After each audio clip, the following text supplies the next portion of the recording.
আমার ঘরোয়া জীবন কাহিনীতে তোমাদের সবাইকে স্বাগত জানাই। আশা করছি তোমরা সবাই ভালো আছো। আজকে আমি তোমাদের সাথে একটা নতুন রেসিপি শেয়ার করব। সেটা হচ্ছে আমার দিদির হাতে তৈরি ধনেপাতার চাটনি।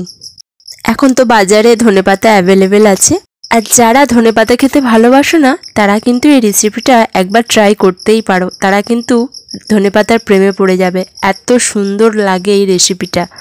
আর এই ধনেপাতার চাটনি সন্ধেবেলা বিভিন্ন পকোড়ার সাথে অথবা সিঙ্গাড়া, চপ অথবা পরোটার সাথে অথবা গরম ভাতের সাথে কিন্তু বেশ ভালো লাগে। সবথেকে বড় কথা, এই ধনেপাতার চাটনি 1 বছরের উপর রাখা যায় ঘরের মধ্যে স্টোর করে। এর জন্য তোমরা দেখছো রসুন বেশি করেই লাগবে, আর তার জন্য ধনেপাতাটা আমরা কিন্তু মিক্সিতে পেস্ট করে নিয়েছি। আর লাগছে এই পাকা তেঁতুল, এটাই কিন্তু এই রেসিপিটা বানানোর সবথেকে প্রধান উপকরণ। চাটনিটা সর্ষের তেলেই করা হবে, আর এই চাটনিটাতে তোমরা লেবুও দিতে পারো, কিন্তু পাকা তেঁতুলের রসটা এই চাটনির সাথে বেশি ভালো লাগে। আর আমরা এর মধ্যে একটু ধনে জিরে গরম করে পেস্ট করে দেব, অর্থাৎ গুঁড়োটা এর মধ্যে ছড়িয়ে দেব হয়ে গেলে চাটনিটা শেষে।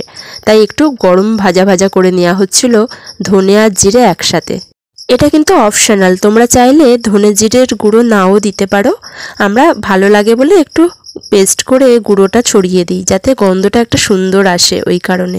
এটা কিন্তু অবশ্যই আমার দিদির নিজস্ব রেসিপি, আমিও শিখে নিলাম দিদির কাছ থেকে, আর ভাবলাম তোমাদেরকেও একটু দেখিয়ে দিই, কারণ এত অসাধারণ একটা রেসিপি সহজেই অনেকেই জানে না, এবং ঘরের মধ্যে সামান্য কটা উপকরণ দিয়েই এত সুস্বাদু একটা রেসিপি বানানো যায় সেটা অনেকেরই হয়তো অজানা আছে। প্রথমে কিন্তু সর্ষের তেলটা অনেকটা পরিমাণেই দেয়া হয়েছে, তারপর কয়েকটা শুকনো লঙ্কা এর মধ্যে দেয়া হবে। তোমরা তোমাদের মতো পরিমাণ মতো ঝাল কতটা দেবে সেই মতো তোমরা দিতে পারো।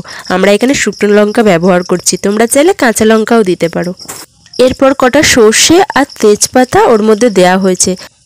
আর যেহেতু এটা চাটনি, তাই চাটনিতে তো সর্ষেটা অবশ্যই লাগবে।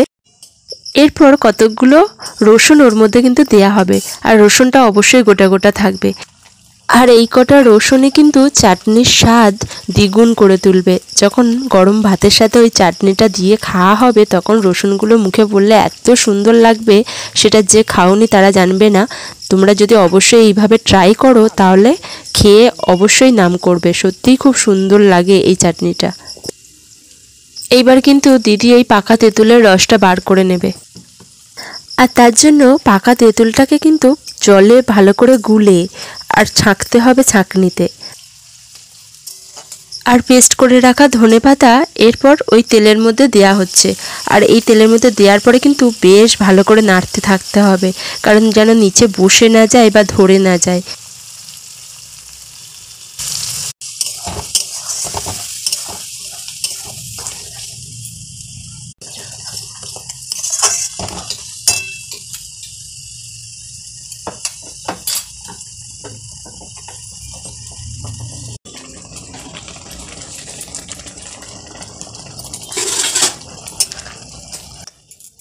দিদি ওইদিকে তেঁতুলটা ছাঁকবে বলে আমি আবার এইদিকে নাড়তে থাকছি, কারণ নাড়তে থাকতেই হবে অনবরত। এরপরে ওই তেঁতুলের কাল্পটা দেওয়ার পরে আরও কিন্তু ছিটকাবে। আর পাকা তেঁতুল দেখলে তো জিভে জল চলে আসে। রান্না করতে করতে আমি আবার একটুখানি মুখে দিয়েও দিলাম পাকা তেঁতুল নিয়ে।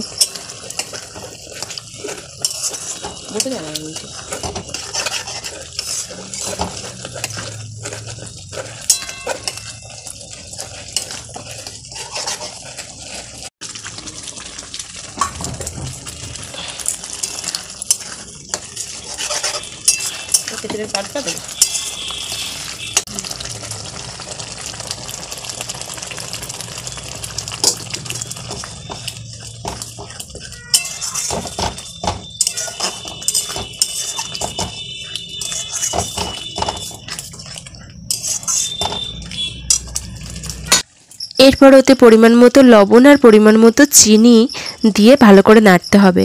তোমরা যে যেমন পারো চিনি দেবে, কারণ মিষ্টি মিষ্টি টক টক তবেই তো ভালো লাগবে, এবং পরিমাণ মতো নুনটা তো অবশ্যই লাগবে। মোটামুটি চাটনি প্রায় রেডির দিকে। আমরা কিন্তু আরও শুকনো শুকনো করব, তোমরা চাইলে এইভাবেও নামিয়ে নিতে পারো। আমরা একটু শুকনো শুকনো করে, যেহেতু স্টোর করে রাখবো, তাই অনেকটাই শুকনো শুকনো করে নেব। আর এই সময় কিন্তু প্রচণ্ড ছিটকাচ্ছিল, তাই অনেকটা দূর থেকে আমি খুন্তি নিয়ে নাড়ছিলাম। আর এত সুন্দর গন্ধ আসছে ধনেপাতার চাটনিটার, ভীষণ ভালো লাগছে এই চাটনিটা দেখেই, জিভে তো জল চলে আসছে। আর আমার দিদি নাড়তে নাড়তে বলছে তাল জাল দেওয়ার মতো লাগছে।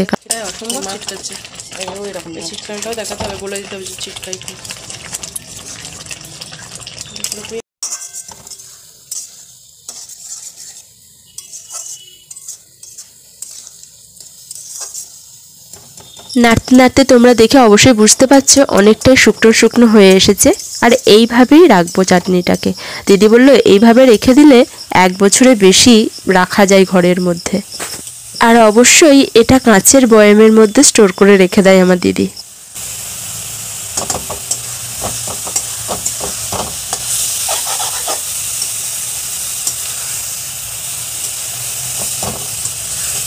ধনেপাতার চাটনি আমাদের প্রায় কমপ্লিট। এরপরে ওই ধনে আর জিরে গুঁড়োটাকে একটু উপর থেকে হালকা করে ছড়িয়ে দেওয়া হবে। তারপর ঠান্ডা হয়ে গেলে একটা কাঁচের বয়ামের মধ্যে তুলে রাখা হবে। সেটা আমি তোমাদের দেখিয়েও দিলাম। এই ছোট্ট একটুখানি বয়ামের মধ্যে কিন্তু ধরে যাবে। তোমরা কিন্তু এই রেসিপিটা অবশ্যই বাড়িতে ট্রাই করো, আশা করছি ভালোই লাগবে। আজকের ভিডিওটা তোমাদের যদি ভালো লেগে থাকে তাহলে কিন্তু অবশ্যই একটা লাইক করে দিও। আর যারা যারা নতুন আছো আমার চ্যানেলে, তারা আমার চ্যানেলটিকে সাবস্ক্রাইব করে আমার পাশে থেকো। আজকের ভিডিওটা আমি এই পর্যন্তই রাখছি। আবার চলে আসবো অন্য আরেকটা ভিডিও নিয়ে। ততক্ষণে তোমরা ভালো থেকো, সাবধানে থেকো আর আমার পাশে থেকো।